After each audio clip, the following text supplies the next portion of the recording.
Tu rends complètement fou ou folle cette personne parce que tu ne reviens pas au contact, parce que cette personne, elle t'attend.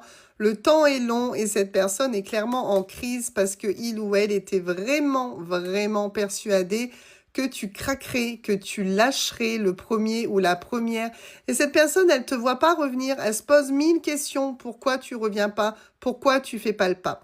Donc, on va aller voir, évidemment, comme toujours, plus en détail, ce qu'on peut apprendre par rapport à cette personne.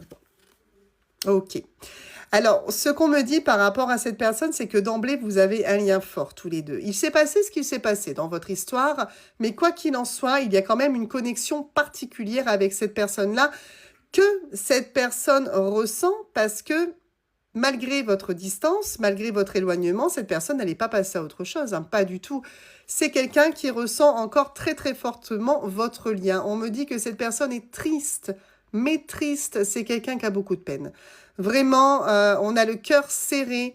On voit que cette personne, elle est en train de faire de la résistance parce que vraiment, elle s'était persuadée que tu reviendrais, mais ça lui fait mal. On est vraiment sur le fait que cette personne, bah, elle vit en fait une certaine déception parce qu'elle s'était vraiment peut-être trop imaginé que tu étais tellement acquis ou acquise que c'est forcément toi qui reviendrais à la communication. Et tu vois, finalement, cette personne, elle est sous ton emprise. Clairement, on est vraiment sur le fait que tu as une emprise sur le mental, sur le cœur, sur cette personne. Vraiment, cette personne, elle n'arrive pas à passer à autre chose. Ce qu'elle veut, c'est que tu reviennes. Alors, on me dit que par rapport à lui ou à elle, votre relation t'a peut-être semblé un petit peu trop légère. C'est-à-dire que cette personne-là, en fait, bah, elle était peut-être pas assez stable à tes yeux, d'accord? Il y avait vraiment un soupçon vraiment trop de légèreté par rapport à cette personne-là, ou alors dans la communication.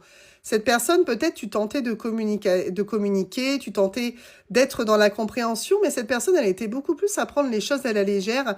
Et je pense que ça, dans son comportement, à toi, en fait, ça t'a déçu parce que c'est un petit peu comme si tu te sentais pas toujours compris ou comprise de la part de cette personne-là et que, bah, toi, justement, tu maintiens le no contact parce que tu veux la faire réagir ou tu veux le faire réagir. Tu veux vraiment que cette personne, elle comprenne que son comportement à toi, ça t'a déçu, ça t'a fait mal et c'est pour ça que tu ne reviens pas au contact, hein. On me dit que cette personne, tu vas pouvoir lui faire confiance, d'accord? On est vraiment sur le fait que finalement,